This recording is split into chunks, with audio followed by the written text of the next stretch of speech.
இதுதான் நம்முடைய கல்லீரல், லிவர். சரியா? இதுதான் நம்முடைய பித்தப்பை, கேல் பிளாடர். ஓகே, இதுதான் நம்முடைய கணையம், பேங்க்ரியாஸ். இது என்னது? லிவர், கல்லீரல். இது என்னது?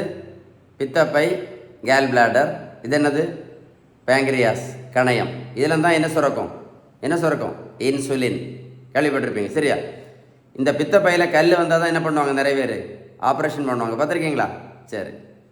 இதில் கொழுப்பு அடைஞ்சு அதுக்கு பேர் என்ன? Fatty liver, FATTY. பார்த்துருக்கீங்களா? கேள்விப்பட்டிருப்பீங்க. Fatty liver.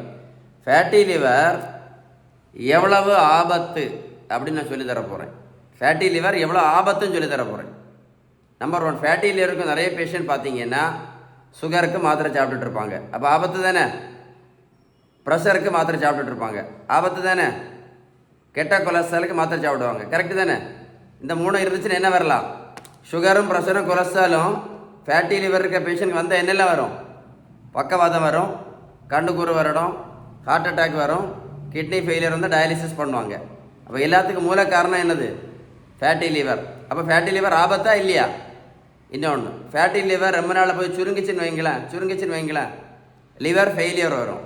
அதுக்கு பேர் தான் சிரோசிஸ். லிவர் ஃபெயிலியர் வந்துச்சுன்னா ரத்த வாந்தி எடுப்பாங்க. என்ன எடுப்பாங்க? ரத்த வாந்தி. அப்போ ஃபேட்டி லிவர் ஆபத்தா இல்லையா? கரெக்ட் தானே? ஃபேட்டி லிவர் இருக்கும்போது பித்தப்பையில் கல் வந்தால் நிறைய பேர் ஆப்ரேஷன் பண்ணி எடுப்பாங்க. அப்போ ஆபத்தா இல்லையா? சொல்லுங்கள்.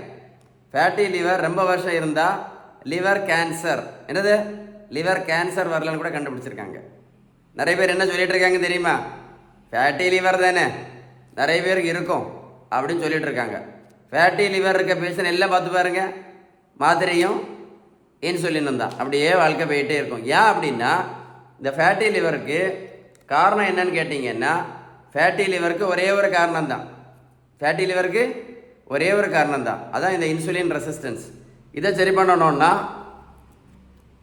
ஒரே ஒரு ட்ரீட்மெண்ட்டு தான். பேலன்ஸ் டயட்டு மட்டும்தான். நீங்கள் பேலன்ஸ் டயட் எடுக்க மாட்டேன் அப்படின்னா,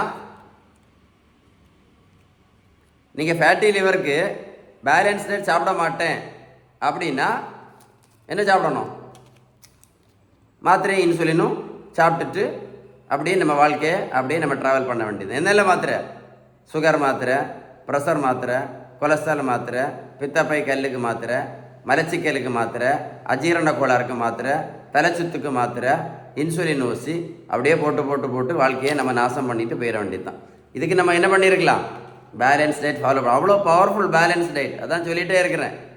அதான் திரும்ப ஏன்னா இந்த இன்சுலின் ரெசிஸ்டன்ஸை சரி பண்ணலேன்னு வைங்களேன், ஒரு நோயும் சரியாகாது. நீங்கள் வெந்தயம் சாப்பிட்டாலும் சரி, கருவேப்பிலை சாப்பிட்டாலும் சரி, முக்கரட்டை கீரையை சாப்பிட்டாலும் சரி, எதுவுமே இன்சுலின் ரெசிஸ்டன்ஸ் சரியவே ஆகாது. அப்படி நான் சொல்லலை. மருத்துவத்துள்ள ஸ்டாண்டர்ட் புத்தகம் ஹாரிசன், HARRISON, அந்த புத்தகம் என்ன சொல்லுதுன்னா, பேலன்ஸ் டயட்டு ஃபாலோ பண்ணால் மட்டும்தான் இன்சுலின் ரெசிஸ்டன்ஸை முழுமையாக குணப்படுத்த முடியும் அப்படின்னு அந்த புத்தகம் தெளிவாக சொல்லுது. இந்த வீடியோ உங்கள் ஃப்ரெண்ட்ஸுக்கு ஷேர் பண்ணி கொடுங்க. ஓகேவா? ஷேர் பண்ணி கொடுங்க, நிறைய பேருக்கு யூஸ்ஃபுல்லாக இருக்கும்.